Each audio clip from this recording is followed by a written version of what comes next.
আসসালামু আলাইকুম, welcome back to my channel. কেমন আছেন সবাই? আশা করি ভালো আছেন। আলহামদুলিল্লাহ, আমিও ভালো আছি। আজকে আপনাদের সাথে শেয়ার করব ছোট মাছ চচ্চড়ি। তো চলুন মূল উপকরণে চলে যাই। প্রথমেই আমি একটি কড়াইতে পরিমাণ মতো তেল দিয়ে দিব, সাদা তেল।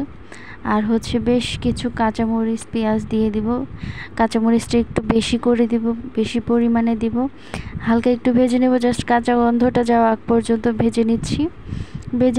নিয়ে দিয়ে দিচ্ছি লবণ, পরিমাণ মতো লবণ দিয়ে তারপর আর একটু ভেজে নেব।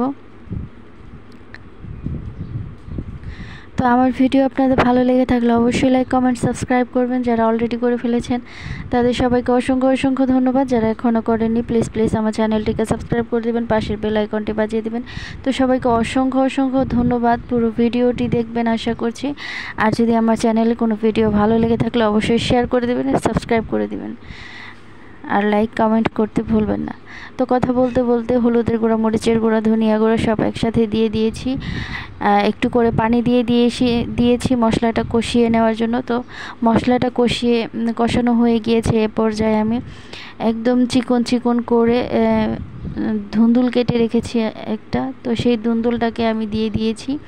দিয়ে এটাকে আমি ভালো করে কষিয়ে নিব, জাস্ট একদম গলে যায় ওই রকমভাবেই আমি রান্না করে নিয়ে তারপর আমি ঢাকা দিয়ে বেশ কিছুক্ষণ আমি কষিয়ে নিয়ে তারপর হালকা একটু ঝোল দিয়ে তারপর আমি দিয়ে দিব, ঢাকা দিয়ে দেব। জাস্ট একটু ঝোল দিয়েছি এটাতে, যাতে মাছটা হয়ে যায়। একটু হালকা একটু থাকবে, ভেজা থাকবে। তো যাই হোক, অলরেডি বলক চলে এসেছে। তো এ পর্যায়ে আমি কিছু মাছ দিয়ে দিচ্ছি, যেটাকে আমরা বুচুরি মাছ বলি। আর কার এলাকায় কী বলে অবশ্যই কমেন্টে জানাবেন। এই মাছগুলো দেখতে সেম টু সেম ট্যাংরা মাছের মতো, কিন্তু পিঠের উপরে একটু কেমন যেন একটু দাগ আছে, কিন্তু এটা ট্যাংরা মাছ না। আমাদের এখানে বুচুরি মাছ বলে, আপনাদের এখানে কী বলে অবশ্যই কমেন্টে জানাবেন। আর একটু পরে এই মাছটা একটু হয়ে আসলে আমি একটা মাছ ভেজে রেখেছি সেটাও দিয়ে দিব।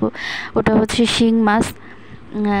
পাঁচমিশালি মাছের সাথে বেশ কিছু শিং মাছ এসেছিলো, বেশ ছোট সাইজের, বড় সাইজের নয়, সেই জন্য এই মাছের সাথে অ্যাড করে দিয়েছি। খেতে কিন্তু মাশাআল্লাহ ছিল। আর অবশ্যই ট্রাই করে দেখবেন এভাবে রান্না করে খেতে। এভাবে বেগুন দিয়ে রান্না করলেও এভাবে খুবই ভালো লাগে, খুবই সুস্বাদু লাগে। অবশ্যই আপনারা এভাবে ট্রাই করে দেখবেন। আর যদি বেগুন দিয়ে রান্না করেন, বেগুনের খোসাটাকে ফেলে দিবেন, তাহলে খেতে বেশি ভালো লাগবে। তো পরবর্তী ভিডিও দেখার আমন্ত্রণ জানিয়ে আজকের মতো এখানে বিদায় নিচ্ছি। সবাই ভালো থাকবেন, সুস্থ থাকবেন। আসসালামু আলাইকুম।